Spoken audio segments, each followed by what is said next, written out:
Hello world, mga katauhan. Good noon. Ayan, i-text ko sa inyo. Kararating lang na order ko sa online, sa Facebook. Ayan, hindi ko inakala na dumating pa kasi 1 month na ito. Nag-order na nga ako sa TikTok ng iba kasi ang akala ko hindi na to dumating. Kasi hindi ako nagpa-follow up. Ano ko lang, sine-check ko lang yung messenger ko kung may mga message sila kasi mostly kasi yung nagpa-follow up ako pag matagal dumating. Ayan, pag ina-follow up ko na ba't natagalan, ayan, deliveran ako ng mga fake. Scam ako, kaya hindi ako, akala ko nga fake. Sana hindi ito fake. Sana totoo to kasi sabi ko, Lord, wag mo naman akong patanggapin ng mga fake kasi sayang naman yung pera.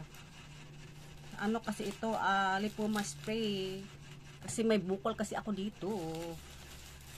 Kaya nag-order ako ng lipoma spray para di na umabot sa ano ba, yung maoperahan pa tayo. Matunaw na lang siya. Matunaw lang siya sa kanya ng dahil dito. Sana totoo to. Sana Lord. Sana Lord, totoo to dito faith. Kaya ito na siya. Apply ko siya ngayon. Agad-agad. Dalawa pala siya. 890 ganun. Kaya nag-order ako sa TikTok. Ano lang yung sa TikTok, cream, barato lang yun, 200 plus. Abot dumating siguro this week or next week, ganun. Kasi bago lang ako nag-order.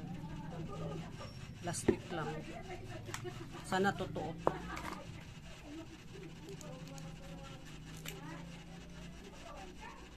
Try ko to. Andito lang po, ito na siya. Ito may mga ano siya dito. Sana ganun, matanggal yung mga bukil-bukil natin habang maliit pa. Ito, yeah. Bye. Hanggang dito na lang po. Bye. Love you all. Bye.